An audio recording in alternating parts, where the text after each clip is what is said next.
V4 ನ್ಯೂಸ್ಗೆ ಸ್ವಾಗತ ಹೇಳ್ತಾ ಇದ್ದಾನೆ. ಕಥೆ ಕಾರಣ. ಬೆಂಗಳೂರಿನಲ್ಲಿ ನಡೆದ ಕೃಷ್ಣ ಸಭೆಯೊಂದರಲ್ಲಿ ಮಾತನಾಡಿದ ವಿವಾದಾತ್ಮಕ ಸಾಹಿತಿ ಭೈರಪ್ಪನವರು ಏನು ಹೇಳಿದ್ದಾರೆ?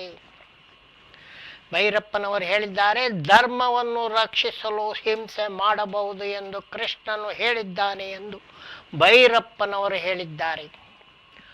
ಆದರೆ ಕೃಷ್ಣನೇ ಹೇಳಿದ್ದಾನೆ ಎಂದು ಹೇಳಿದರೆ ಅದು ಹಿಂದೂ ಧರ್ಮದ ರಕ್ಷಣೆಗೆ ಅಥವಾ ಹಿಂದೂಗಿಂತಲೂ ಮುಂಚೆ ಇದ್ದ ವೈದಿಕ ಧರ್ಮದ ರಕ್ಷಣೆಗೆ ಹಿಂಸೆ ಮಾಡಬೇಕು ಅಂತ ಕೃಷ್ಣ ಹೇಳಿದ್ದಾನೆ ಎನ್ನುವಂಥದ್ದನ್ನು ಅವರ ವಕ್ತಾರರಾಗಿರುವಂಥ ಸಾಹಿತಿ ಕಾದಂಬರಿಕಾರ ಭೈರಪ್ಪನವರು ಹೇಳಿದ್ದಾರೆ.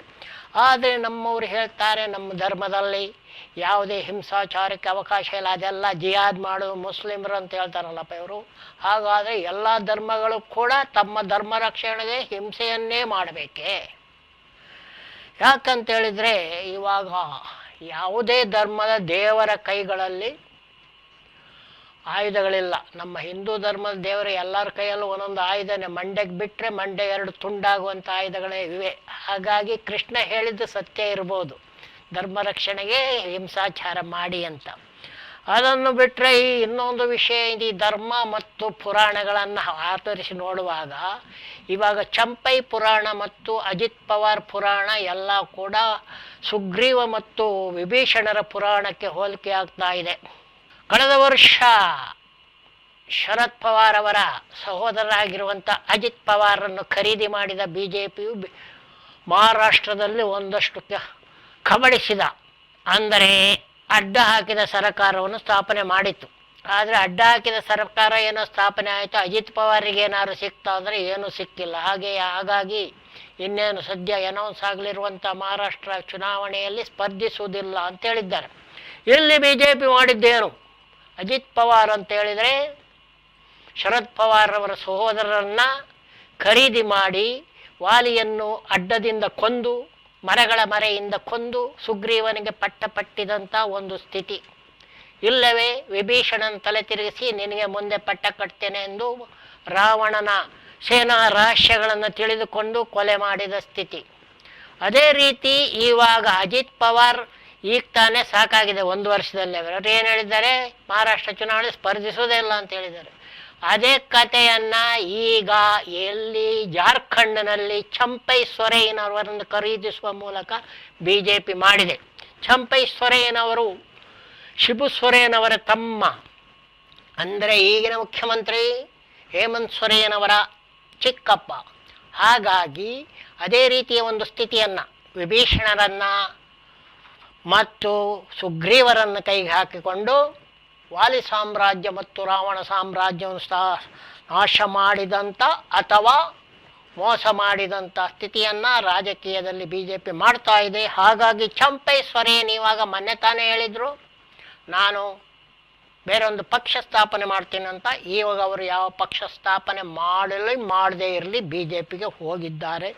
BJPಗೆ ಹೋಗುವ ವಿಷಯವೆಲ್ಲ ಇಲ್ಲಿ ನಡೆಯುತ್ತಿರುವಂಥ ಕೆಲವು ಪುರಾಣ ಕಾಲದ ಕಿತಾಪತಿಗಳು ಹಾಲಿ ಯಾವ ರೀತಿ ತೊಂದರೆ ಆಗ್ತದೆ. ಹಾಗಾಗಿ ಧರ್ಮವನ್ನು ರಕ್ಷಿಸಲು ಹಿಂಸಾಚಾರ ಮಾಡಬಹುದು ಎನ್ನುವಂಥ ಹೇಳಿಕೆಯು ಬೇರೆ ಬೇರೆ ರೀತಿಯಲ್ಲಿ ಎನ್ಕಾಶ್ ಆಗ್ತಾ ಇದೆ ಕೆಲವು ಪಕ್ಷಗಳಿಗೆ ಅಂತ ಹೇಳಬಹುದು. ಅದರ ಜೊತೆಗೆ ಎಷ್ಟು ಸುಲಭವಾಗಿ ಸುಳ್ಳುಗಳನ್ನು ಹೇಳ್ತಾ ಇದ್ದಾರೆ ಅಂತ ಹೇಳಿದರೆ, ಅರ್ಥ ಸಚಿವೆಯಾಗಿರುವಂಥ ನಿರ್ಮಲಾ ಸೀತಾರಾಮನ್ ಅವರು, ನಮ್ಮ ನಾಯಕನಾಗಿರುವಂತಹ ಮೋದಿಯವರು ಜನ್ಧನ್ ಸ್ಥಾಪನೆ ಮಾಡಿ 10 ವರ್ಷ ಆಯಿತು ಅಂತ ಒಂದು ಬುರುಡೆ ಬಿಟ್ಟಿದ್ದಾರೆ. ಆದರೆ ಜನ್ಧನ್ ಸ್ಥಾಪನೆ ಮಾಡಿದ್ದು ಆರಂಭಿಸಿದ್ದು ಹಿಂದಿನ ಪ್ರಧಾನಿಯಾಗಿದ್ದಂಥ ಮನಮೋಹನ್ ಸಿಂಗ್ ಅವರು. ಮನಮೋಹನ್ ಸಿಂಗ್ ಅವರನ್ನು ಜನ್ಧನ್ಗಳನ್ನು ಯಾರಿಗೆ ಬ್ಯಾಂಕು ಖಾತೆ ಇಲ್ಲವೋ ಅವರು ಮಾತ್ರ ಮಾಡಬೇಕು ಅಂತ ಹೇಳಿದರು. ಆದರೆ ಮೋದಿಯವರು ಬಂದ ಮೇಲೆ ಅದು ನಂದೇ ಅಂತ ಹೇಳ್ಕೊಂಡ್ಬಿಟ್ಟು ಎಲ್ಲರೂ ಮಾಡಿ 10 ಖಾತೆ ಇರುವವರು ಕೂಡ ಇನ್ನೊಂದು ಜನ್ಧನ್ ಮಾಡಿ ಅಂತ ಹೇಳ್ಬಿಟ್ಟು ಎಲ್ಲ ದಂಡನ್ ಮಾಡಿ ಹಾಕ್ಬಿಟ್ಟಿದ್ದಾರೆ. ಅದೇನೇ ಆಗಲಿ, ಯಾವುದೇ ರೀತಿಯಲ್ಲಿ ಸರ್ಕಾರಗಳು ಒಂದು ಸರ್ಕಾರದ ಯೋಜನೆಯನ್ನು ಇನ್ನೊಂದು ಸರ್ಕಾರ ಮುಂದುವರಿಸಿದರಲ್ಲಿ ಏನೂ ತೊಂದರೆ ಇಲ್ಲ. ಆದರೆ ನಾನೇ ಮಾಡಿದ್ದಂಥ ಬುರುಡೆ ಬಿಡುವುದು ಯಾಕೆ ಅಂತ ಗೊತ್ತಾಗ್ತಾ ಇಲ್ಲ. ಇನ್ನು ಮಲಯಾಳಂ ಚಿತ್ರರಂಗದ ಗೋಟಾಳೆಗಳು, ಎಲ್ಲ ಚಿತ್ರರಂಗದಲ್ಲೂ ಗೋಟಾಳೆನೇ. ಸದ್ಯಕ್ಕೆ ಮಲಯಾಳದು ಹೊರಗಡೆ ಬಂದಿದೆ. ಲೈಂಗಿಕ ಹಗರಣದಲ್ಲಿ ಈಗ ದಿನದಿಂದ ದಿನಕ್ಕೆ ಆರೋಪಗಳು ಮತ್ತು ಪ್ರಕರಣಗಳು ಹೆಚ್ಚಾಗ್ತಲೇ ಇವೆ. ಈಗ ಒಟ್ಟು 17 ಲೈಂಗಿಕ ಹಗರಣದ ಪ್ರಕರಣಗಳು ಮಲಯಾಳ ಚಿತ್ರರಂಗದಲ್ಲಿ ದಾಖಲಾಗಿವೆ. 17 ಲೈಂಗಿಕ ಹಗರಣದ ಪ್ರಕರಣಗಳು ದಾಖಲಾಗಿದ್ದು, ಈ ನಡುವೆ ಮಲಯಾಳಂ ಚಿತ್ರರಂಗದ ಸಂಘಟನೆಗಳು ಹೇಮಾ ವರದಿಯಲ್ಲಿ, ಜಸ್ಟಿಸ್ ಹೇಮಾ ಅವರ ವರದಿಯಲ್ಲಿ ಯಾರ್ಯಾರ ಹೆಸರಿದೆಯೋ ಅವರೆಲ್ಲರ ಹೆಸರನ್ನು ಬಹಿರಂಗಪಡಿಸಬೇಕು ಅಂತ ಹೇಳಿದೆ. ಅದಕ್ಕೆ ಮುಖ್ಯವಾದ ಕಾರಣ ಏನಂತ ಹೇಳಿದರೆ, ಹಾಲಿ CPM ಶಾಸಕರಾಗಿರುವಂಥ ಮುಖೇಶ್ ಅವರ ಹೆಸರು ಅವರ ಮೇಲೆ ದಾಖಲಾಗಿರುವಂಥ ಪ್ರಕರಣಗಳನ್ನು ಹೆಚ್ಚು ಪ್ರಚಾರ ಪಡೆಯುತ್ತಿದ್ದಂತೆ ಎಲ್ಲ ಹೆಸರುಗಳನ್ನು ಬಹಿರಂಗಪಡಿಸಿ ಎನ್ನುವಂಥ ಒತ್ತಾಯ ಚಿತ್ರರಂಗದ ಕೆಲವು ವಲಯಗಳಿಂದ ಹಾಗೂ ನಿರ್ಮಾಪಕರಿಂದ ಹಾಗೂ ನಟರಿಂದ ಬಂದಿದೆ. ಮುಂದೇನಾಗ್ತದೆ, ಏನಾಗೋದಿಲ್ಲ, ಅವೆಲ್ಲ ಸ್ವಲ್ಪ ಸುದ್ದಿ ಆಗ್ತವೆ, ಆಮೇಲೆ ಪುಸ್ತಕ ಆಗ್ತವೆ ಅನ್ನುವುದಂತ ಬಹುತೇಕ ಗೊತ್ತಿರುವಂಥ ವಿಷಯ ಆಗಿದೆ. ಇನ್ನು ಬಳ್ಳಾರಿಗೆ ನಡೆಯುತ್ತಿರುವಂಥ ದರ್ಶನ್ ಅವರ ವಿಷಯವಾಗಿ ಟೀ ಪಾರ್ಟಿಯ ಹೊಸ ವಿಷಯ ಹೊರಗಡೆ ಬಂದಿದೆ. ಬೆಂಗಳೂರು ಡೈಲಿನಲ್ಲಿ ಟೀ ಪಾರ್ಟಿ ಮಾಡಿದವರು ಬೇರೆ ಯಾರಲ್ಲಪ್ಪ, ನಾಗ ಅಂತೆ. ಆ ರೀತಿ ಸುದ್ದಿ ಬಂದಿದೆ. ರೌಡಿ ನಾಗ ಅವರೇ ಟೀ ಪಾರ್ಟಿಯನ್ನು ಅರೇಂಜ್ ಮಾಡಿದ್ದರು ಅಂತ ಸುದ್ದಿ ಬಂದಿದೆ. ಅದಕ್ಕಿಂತ ದೊಡ್ಡ ಸುದ್ದಿ ಏನಂತ ಹೇಳಿದರೆ, ಬಳ್ಳಾರಿ ಜೈಲಿನಲ್ಲಿ ಕೆಲವು ವರ್ಷ ಇದ್ದಂಥ ಜಯಶಿವ ಎನ್ನುವಂಥ ರೌಡಿ ಏನು ಹೇಳಿದ್ದಾರೆ ಅಂದರೆ, ಬೆಂಗಳೂರು ಜೈಲಿನಲ್ಲಿ ಮಂತ್ರಿ ಆಗಿದ್ದಂಥ ದರ್ಶನ್ ಬಳ್ಳಾರಿ ಜೈಲಿನಲ್ಲಿ ರಾಜ ಆಗಿರ್ತಾರೆ. ಬೆಂಗಳೂರು ಜೈಲಿಗಿಂತಲೂ ಭಾಳ ಚೆನ್ನಾಗಿ ಸಪ್ಲೈ ಮಾಡುವವರು ಬಳ್ಳಾರಿ ಜೈಲಿಯಲ್ಲಿ ಇದ್ದಾರೆ ಅಂತ ಹೇಳಿಬಿಟ್ಟು ಬಾಜಿ ಬಳ್ಳಾರಿ ಜೈಲಿಯಲ್ಲಿದ್ದ ಒಬ್ಬ ಜಯಸಿನ್ವ ಅಂತ ಕೈದಿ ಹೇಳಿದ್ದಾರೆ. ಇವಾಗ ಜಯಸಿನ್ವ ಅನ್ನುವಂಥ ಕೈದಿ ಇನ್ನೊಮ್ಮೆ ಬಳ್ಳಾರಿ ಜೈಲಿಗೆ ಹೋಗುವುದು ಗ್ಯಾರಂಟಿ. ಯಾಕಂದರೆ ಅವರ ವಿರುದ್ಧ ಪೊಲೀಸರು ಪ್ರಕರಣ ದಾಖಲಿಸಿಕೊಂಡು ಹುಡುಕ್ತಾ ಇದ್ದಾರೆ. ಮತ್ತೊಮ್ಮೆ ಬಾರಪ್ಪ ಬಳ್ಳಾರಿ ಜೈಲಿಗೆ, ಏನೇನು ತಿಂತೀಯೋ ತಿನ್ನು ಅಂತ ಹೇಳಲಿಕ್ಕೆ ಹುಡುಕ್ತಾ ಇದ್ದಾರೆ.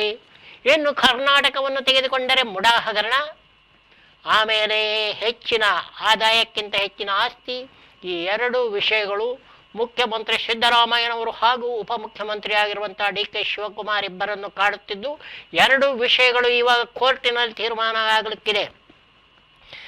ಮುಡಾ ಹಗರಣದಲ್ಲಿ ನಿವೇಶನ ಪಡೆಯುವ ವಿಷಯದಲ್ಲಿ ಘೋಟಾಳೆ ಆಗಿದೆ ಅಂತ ಹೇಳಿಬಿಟ್ಟು ಸಿದ್ದರಾಮಯ್ಯನ ಅವರ ವಿರುದ್ಧ ಪ್ರಕರಣ ಇರುವುದು, ಅದು ಕೋರ್ಟಿಗೆ ಹೋಗಿರುವುದು, ಅದಕ್ಕೆ ಸಮಯ ಸಿಕ್ಕಿರೋದು, ಆ ಸಮಯ ಮುಗಿದು ಆಗಿ ಮತ್ತೆ ವಿಚಾರಣೆ ಆದಾಗ ಏನಾಗ್ತದೆ, ಆ ಪ್ರಕರಣ ನಿಂತು ಹೋಗ್ತದ, ಮತ್ತಷ್ಟು ಬೆಳೆಯುತ್ತದ, ಅಥವಾ ಮುಖ್ಯಮಂತ್ರಿಗೆ ಘಾತಕವಾಗುವಂತೆ ತೀರ್ಪು ಬರುತ್ತದೋ ಎನ್ನುವಂತಹದ್ದು ಈಗ ಎಲ್ಲರ ಮನಸ್ಸಿನಲ್ಲಿರುವಂಥ ಆತುರ ಕಾತರ. ಈ ನಡುವೆ ಗೃಹ ಮಂತ್ರಿ G. ಪರಮೇಶ್ವರ್ ಅವರು, ಕಾಂಗ್ರೆಸ್ಸಿನ ಕೆಲವು ನಾಯಕರು, ತೀರ್ಪು ಏನೇ ಬಂದರೂ ಇಡೀ ಪಕ್ಷ ಸಿದ್ದರಾಮಯ್ಯನವರ ಹಿಂದೆ ನಿಲ್ತದೆ ಅಂತ ಹೇಳಿದ್ದಾರೆ.